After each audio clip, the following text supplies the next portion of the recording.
Viewers, welcome to nurture mind. எல்லாருக்கும் Thanksgiving wishes. எல்லோரும் உங்கள் குடும்பத்தோடையும் ஃப்ரெண்ட்ஸோடையும் தேங்க்ஸ்கிவிங் டேவை செலிப்ரேட் பண்ணிகிட்ருப்பீங்கன்னு நினைக்கிறேன். இன்றைக்கி நம்ம வாழ்க்கையில் நம்ம கூட பயணிக்கிற உறவுகளுக்கும் நண்பர்களுக்கும் எல்லாருக்கும் நம்ம நன்றியை செலுத்துவோம். அது மட்டும் இல்லாமல் நம்ம வாழ்க்கையில் இருக்கிற சின்ன சின்ன பிளெஸ்ஸிங்ஸையும் நம்ம இன்றைக்கி நினச்சி பார்க்கணும்.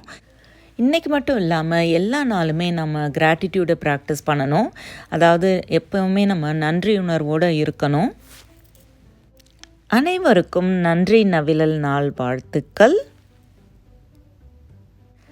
இன்றைக்கி மினி ஜாங்கிரி எப்படி பண்ணுறதுன்னு பார்க்கலாம் வாங்க. இதுக்கு உளுந்த நல்லா ஊற வச்சு அரைச்சி எடுத்துக்கோங்க. கூடவே கொஞ்சம் அரிசி மாவு, அதுக்கப்புறம் கொஞ்சம் கேசரி கலர் இதெல்லாத்தையும் ஆட் பண்ணிக்கோங்க. அப்புறமா கொஞ்சமாக சர்க்கரை பாகு ரெடி பண்ணிக்கோங்க. இந்த ஜாங்கிரியை பனியார சட்டியிலே பண்ண போகிறோம். இதுக்கு ரொம்ப எண்ணெய் தேவையில்லை.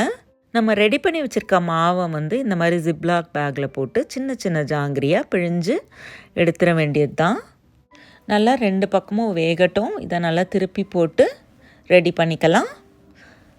அதுக்கப்புறம் இதை அப்படியே நம்ம ரெடி பண்ணி வச்சுருக்க சர்க்கரை பாகில் சேர்த்துட வேண்டியது தான். பாருங்கள் எவ்வளோ அழகாக ஜாங்கிரி ரெடி ஆயிடுச்சுன்னு சொல்லிட்டு. பார்க்கவே ரொம்ப அழகாக இருக்குது. டேஸ்ட்டும் ரொம்ப நல்லா இருந்தது. இந்த ரெசிபி உங்கள் எல்லாருக்கும் பிடிச்சிருந்ததுன்னா மறக்காமல் நர்ச்சர் மைண்ட் சேனலை சப்ஸ்கிரைப் பண்ணிக்கோங்க. அடுத்து வேறு சில சுவாரஸ்யமான விஷயங்களோட உங்களை நான் சந்திக்கிறேன்.